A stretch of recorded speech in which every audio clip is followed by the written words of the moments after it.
அறிவோம் ஆலயங்கள்.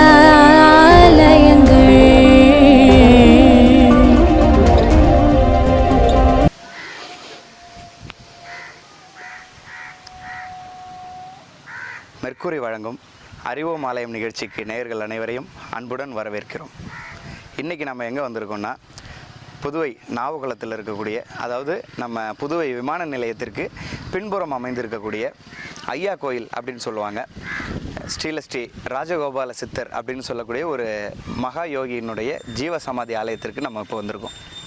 என்ன புண்ணியம் செய்தனை நெஞ்சமே, இருங்கடல் வையத்து முன்னம் நீ பூரி நல்வினை பயனிடை முழுமணி தரளங்கள்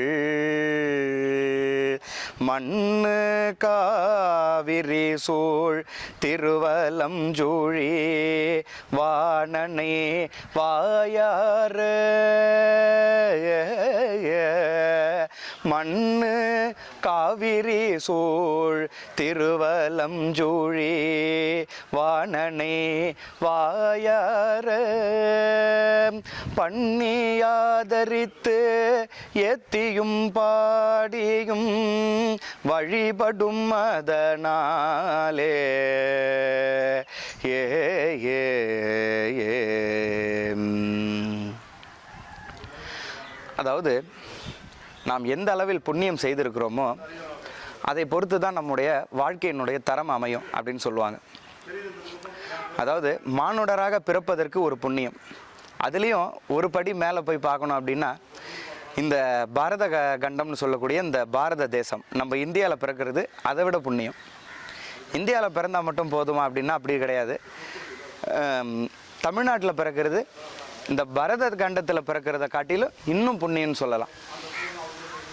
அந்த தமிழ்நாட்டுக்கே வந்து ஒரு தனி சிறப்பான ஒரு மாநிலம் அப்படின்னு சொல்லலாம், இல்லை ஒரு புனித பூமின்னு சொல்லலாம். தெளிவாக சொல்லணும்னா சித்தர்கள் பூமின்னு சொல்லலாம். அது எது அப்படின்னா நம்ம பாண்டிச்சேரி தான். இந்த பாண்டிச்சேரியில் சித்தர்கள் அப்படின்னாலே எல்லாருக்குமே வந்து பல சித்தர்கள் கோயிலோட வந்து தெரிஞ்சு வச்சுருந்துருப்பாங்க. ஏன் அப்படின்னா நிறைய சித்தர்கள், மகான்கள், யோகிகள் வாழ்ந்த ஒரு அற்புதமான ஒரு பகுதி இந்த புதுவை. இதில் என்ன ஒரு தனி சிறப்பு அப்படின்னு பார்த்தோம்னா, திருமண திசையெங்கும் சித்தர்கள் கோயிலாக தான் இருக்கும். அந்த வகையில் இந்த புதுவை மண்ணில், இந்த ஆன்மீக பூமியில் ஒரு சித்த மகா யோகியாக தோன்றுறதுக்கு அவங்கெல்லாம் எவ்வளோ புண்ணியம் பண்ணியிருப்பாங்கங்கிறத நம்ம இதை யோசிக்கும் போதே நம்ம வந்து புரிஞ்சிக்க முடியும். அந்த மாதிரி புதுவையில் தோன்றின ஒரு புதுவை பாண்டிச்சேரி சித்தர் தான் நம்ம ராஜகோபால சுவாமிகள். முதல்ல சித்தர்கள் அப்படின்னா யார் அப்படிங்கிறத தெரிஞ்சுக்கலாம்.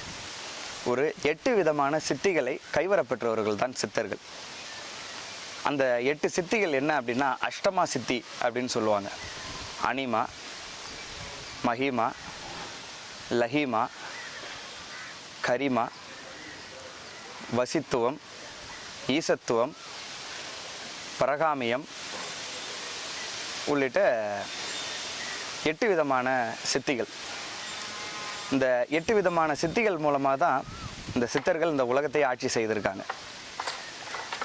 அது எப்படி அப்படின்னு பார்த்தீங்கன்னா, உதாரணத்துக்கு அணுவை விட சிறியதாக ஆகிடுறது, இல்லைன்னா அப்பாலுக்கு அப்பாலைன்னு சொல்லக்கூடிய இந்த ஒரு உலகத்தின் அளவிற்கோ அல்லது அண்டங்கள் அளவுக்கு பறந்து விரியக்கூடிய தன்மை, அல்லது ஒரு காற்றை விட லேசாக மாறிடுறது, அப்படியும் இல்லைன்னா கண்களுக்கே தெரியாமல் மறைஞ்சு போயிடுறது.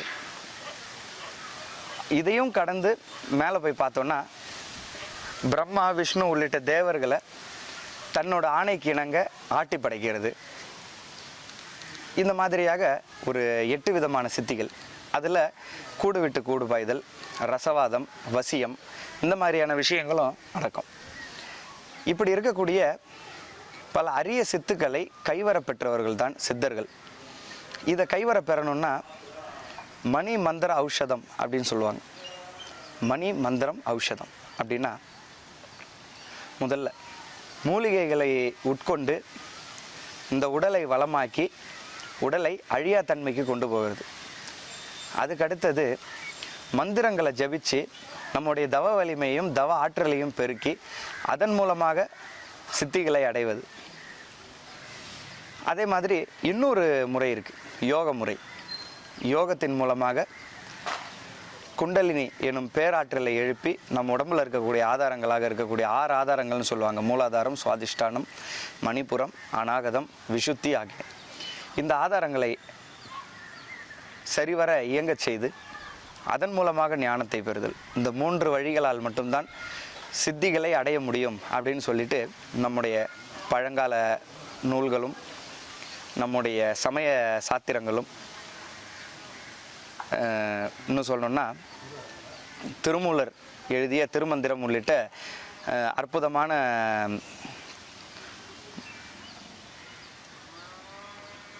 நூல்களும் அதை தான் சொல்லுது. அந்த வகையில் பார்த்தோம் அப்படின்னா நிறைய விஷயங்கள் இருக்குது. சில சித்தர்கள் தானாகவே சித்திகளை இறைவன் திருவருளால் பெற்றார்கள். இன்னும் ஒரு சிலர் தன்னுடைய உடலையும் மனதையும் வருத்தி நிறைய பயிற்சிகளை செய்து அதன் மூலமாக அடைந்தார்கள். அந்த வகையில் இங்கே நம்ம வந்திருக்கக்கூடிய இந்த கோயில், அதாவது ராஜகோபால சுவாமி கோயில்னு சொல்கிறாங்க. இந்த கோயிலுக்கு இந்த பகுதியில் இருக்கக்கூடிய மக்கள் ஐயா கோயில் அப்படின்னு சொல்லிட்டு அன்போடு சொல்கிறாங்க. இந்த கோயிலினுடைய தனி சிறப்பு என்ன அப்படின்னா 1954ஆம் வருடம் ஒரு தவ யோகி ஒரு சாதாரண இயல்பான வாழ்க்கை வாழக்கூடிய ஒரு ஏழை தம்பதியினருக்கு மகனாக பிறக்கிறார். அவரோட பெயர் ராஜகோபாலன்.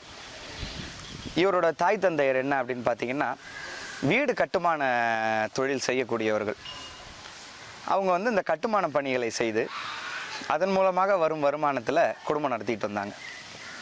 அப்படி இருக்கும் பொழுது சின்ன வயதிலிருந்தே சிவத்தின் மீது அளவற்ற நாட்டம் கொண்டவராக ராஜகோபாலன் வளர்றார். சிறு வயதிலேயே பாண்டிச்சேரியில் சில சித்தர்களோட பெயர் சொன்னால் எல்லாருக்குமே தெரியும். அந்த வகையில் ரொம்ப முக்கியமான ஒரு சித்தர் அக்கா சுவாமிகள். அக்கா சுவாமிகளை தன்னுடைய குருவாக கொண்டு நிறைய ஆன்மீக வழிபாடுகள், நிறைய ஆன்மீக அனுபவங்களை பெற்றவர் தான் இந்த ராஜகோபால சுவாமிகள். தனக்கு ஒரு 9 வயது இருக்கும் பொழுது வீட்டை விட்டு வெளியேறி அவர் வந்து அப்படியே வந்து வீதி வீதியாக தெரிந்து கடைசியில் ஒரு கட்டத்தில் குறவரின மக்கள் வசிக்கக்கூடிய ஒரு பகுதிக்கு போகிறாரு. அங்கே ஒரு குறவருடைய குடிசையில் வந்து தங்கியிருக்கார். தங்கியிருக்க அந்த குடிசையில் அந்த குறவர் இனத்து தம்பதியினர் அவங்கள வந்து அந்த சித்தரை வந்து, அதாவது அப்போ வந்து சிறு வயதாக இருக்கார், அவர் வந்து தன்னுடைய மகனாக நினைத்து ரொம்ப அருமையாக வந்து வளர்க்குறாங்க. அவங்க வந்து வீதிகளில் போய் பிச்சை எடுத்து அதில் வரக்கூடிய உணவை தான் உண்டாலும் கூட தன்னோட குழந்தைகளுக்கு அந்த பிச்சை எடுத்த உணவை உட்கொள்ள வச்சாலும் ராஜகோபால சுவாமிகளுக்கு அவங்க கிட்ட இருக்கக்கூடிய தான் பிச்சை எடுத்த பணத்தில், யாசகமாக பெற்ற பணத்தில், அந்த சில்லறைகளில் கடையில் தான், அதாவது வந்து ஹோட்டலில் சாப்பாடு வாங்கி கொடுப்பாங்களாம். அப்போது அவரை எந்த அளவுக்கு அவங்க வந்து சிறப்பாக வளர்த்துருப்பாங்க அப்படிங்கிறத நம்ம இதிலேருந்தே புரிஞ்சிக்கலாம். இப்படி இருக்கும்போது இவர் கொஞ்சம் கொஞ்சமாக வளர்ந்து நிறைய ஞான கருத்துக்களையும் ஆன்மீகம் சார்ந்த அறிவாற்றல்களையும் பெருக்கிக் கொள்கிறார். அதற்கு அவருடைய குருவான அக்கா சுவாமிகள் ரொம்ப உறுதுணையாக இருந்து அவருக்கு சூக்குமமாக உணர்த்துகின்றார். அதாவது உண்மையான தீக்கை என்பது என்ன அப்படின்னு பார்த்தோன்னா, தேகத்தோடு ஒரு குரு இருந்து தருவதை காட்டிலும் சூக்குமமாக அந்த குரு தோன்றி நமக்குள் உணர்த்துவது தான் உண்மையான ஞான உபதேசம் அப்படிங்கிறது தான் திருமந்திரமும் சொல்லுது. அந்த வகையில் தன்னுடைய ஜீவனை உணர்ந்தால் அவர்கள் வந்து சிவத்தோடு இணங்கி விடுகிறார்கள், சிவத்தின் தன்மை பெற்று விடுகிறார்கள். இதுக்கு எப்படி உதாரணம் சொல்லலாம் அப்படின்னா, திருமந்திரத்தில் உள்ளம் பெருங்கோயில், ஊனுடம்பு ஆலயம், வல்லார் பிரானாருக்கு வாய் கோபுரவாயில், தெல்ல தெளிந்தார்க்கு ஜீவன் சிவலிங்கம் கள்ள புலனைந்தும் காண மணி விளக்கே அப்படின்னு ஒரு திருமந்திர பாடல் இருக்குது. அந்த பாடலினுடைய விளக்கமே என்ன அப்படின்னு பார்த்தோன்னா, தெல்ல தெளிந்தார்க்கு ஜீவன் சிவலிங்கம். நம்ம தெளிவாக, அதாவது இறைவனை தெளிவாக உணர்ந்து கொண்டோம், ஞானத்தோடு திகழ்கின்றோம் அப்படின்னாலே இந்த உடம்பில் இருக்கக்கூடிய உயிர் தான் சிவம், இந்த உடலை தாங்கி இருக்கக்கூடிய உயிர் தான் சிவம், இந்த உயிரை தாங்கி இருக்கக்கூடிய உடல் தான் சிவம் அப்படிங்கிறத வந்து நம்ம வந்து தெளிவாக புரிஞ்சுப்போம். இதை புரிஞ்சுக்கிட்டோம் அப்படின்னாலே நாம் வந்து ஒரு யோகியாக மாறிடலாம். அந்த வகையில் பிற்பாடு மீண்டும் தன்னுடைய தாய் தந்தையர்கிட்ட வந்து சேர்ந்துடுறார். தாய் தந்தையர்கிட்ட வந்து மீண்டும் வந்து சேர்ந்ததுக்கப்புறம் அவங்களோட நாளொரு மேனியும் பொழுதொரு வண்ணமுமாக வளர்றார். அந்த வகையில் என்ன ஆகுது அப்படின்னு பார்த்தீங்கன்னா, இவரோட வாழ்க்கையிலேருந்து நாம் இன்னொரு சிறப்பான ஒரு விஷயத்தை தெரிஞ்சுக்கலாம். அது என்ன அப்படின்னு பார்த்தீங்கன்னா, பொதுவாகவே சித்தர்கள், முனிவர்கள், யோகிகள் இப்படி இருக்கக்கூடிய எல்லாருமே பெரும்பாலும் துறவிகளாக தான் இருந்து நம்ம பார்த்துருப்போம். காவி கட்டியிருப்பாங்க அல்லது வெறும் கோவணத்தாடை உடுத்தியிருப்பாங்க. அதுவும் இல்லைனாக்கா வந்து ஆடையே இல்லாமல் திகம்பரமாக, அதாவது 8 திசைகளையும் காற்றையுமே வந்து தன்னோட ஆடையாக கொண்டு அனைத்தையும் துறந்த ஒரு நிலையில் இருப்பாங்க. ஆனால் இவர் கொஞ்சம் வித்தியாசமானவர்னா ரொம்ப வித்தியாசமானவர். ஏன்னா சித்தர்களில் அதிகமாக நம்ம வந்து இல்லறவாசிகளை பார்க்க முடியாது. இல்லறம்னா திருமணம் பண்ணி மனைவி மக்களோடு வாழ்ந்து அந்த வாழ்க்கையிலையும் வந்து சிவத்தை உணர்ந்து அந்த சிவத்தன்மையோடு ஒரு ஞானியாக வாழ்வது, இது வந்து அதிகமாக வந்து நம்ம வந்து பார்த்துருக்க முடியாது. சித்தர்களில் அதிகமாக இருக்கிறதுக்கு வாய்ப்பு இல்லை. 63 நாயன்மார்களில் பார்த்தோன்னா நிறைய பேர் வாழ்ந்திருக்காங்க. அவர்கள் வந்து சித்தர்கள்னு சொல்லிட முடியாது, அவர்கள் இறைவனுடைய திருத்தொண்டர்கள். அந்த வகையில் சுவாமிகள் அவருக்கு சரியான பருவம் வரும்பொழுது அவருடைய தாய் தந்தையர் திருமணம் செய்து வைக்கிறாங்க. அவருக்கு மக்கட்பேறு, 4 ஆண் குழந்தைகள், அதுக்கப்புறம் பிற்காலத்தில் ஒரு பெண் குழந்தையும் எடுத்து வளர்க்குறாரு. இந்த மாதிரி அவருடைய வாழ்க்கை போயிட்டு இருக்கும் பொழுது தன்னுடைய சித்து விளையாட்டுகளையும் தன்னுடைய ஞான விளையாட்டுகளையும் தன்னோட ஞான கருத்துக்களை தன்னுடைய சீடர்களுக்கு வழங்குறதையும் அவர் வந்து ஒரு பொழுதுலையும் தன்னுடைய குடும்பத்தையும் தன்னுடைய மனைவியும் விட்டு பிரியாமல் இல்லறத்திலேயே இருந்து வெள்ளை ஆடை உடுத்தி இல்லறத்தில் இருந்தே தான் வந்து இவ்வளோ விஷயங்களையும் இந்த சுவாமிகள் வந்து செய்திருக்கார். அப்படிங்கிறத நினைக்கும் பொழுது நமக்கே கொஞ்சம் ஆச்சரியமாக இருக்குது. வாங்க இந்த ஆலயத்தை போயிட்டு நம்ம இந்த பிரகாரங்களை சுற்றி பார்த்துட்டு வரலாம்.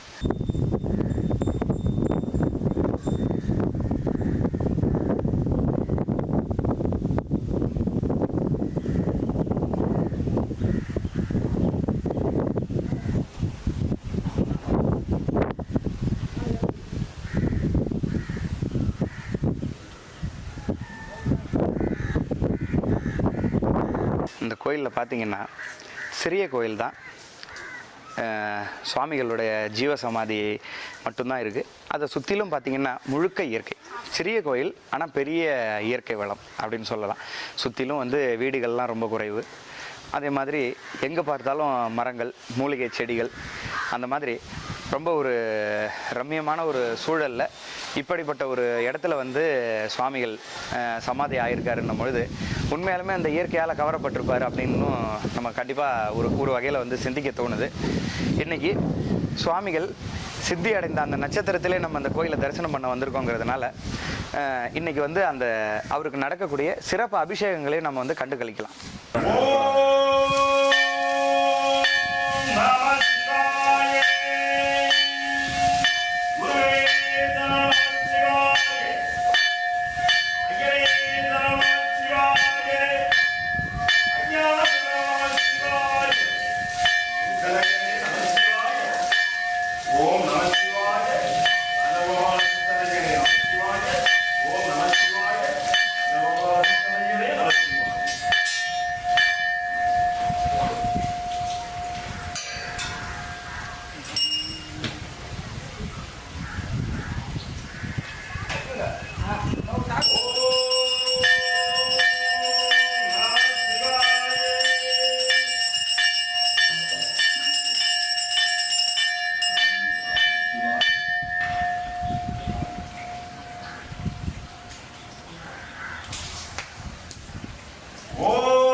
ஓம் நமசிவாய மனோன்மணியம்மனே நமசிவாய. ஓம் நமசிவாய மனோன்மணியம்மனே நமசிவாய. நமசிவாய நமசிவாய குருவே நமசிவாய தனஜனேயே நமசிவாய.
ராஜகோபால சித்தனையனே நம சிவாய. ஓம் நம சிவாய. ராஜகோபால சித்தனையனே நம சிவாய.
திருமகள் உலாவும் இருபுய முராரி திருமருக நாம பெருமாள்கான் ஜகதலமும் வானும் மிகுதி பெருபாடல் தெரிதரு குமார பெருமாள்கான் மருகுமடியார்கள் மனதில் விளையாடும் மரகத மயூர பெருமாள்கான் மணி தரளம் வீசி அணி அருவி சூழ மருகு கதிர்காம பெருமாள்கான் அறவரைகள் நீர் பட அசுரர் மாள அமர் பொருத வீர பெருமாள்கான் அரவு பிறைவாரி விரவு சடைவேணி அமலர் குருநாத பெருமாள்கான் இருவினையிலாத தருவினை விடாத இமயவர் குலேச பெருமாள்கான் இலகு சிலை வேடர் கொடியின் அதிபார இருதன வினோத பெருமாளே.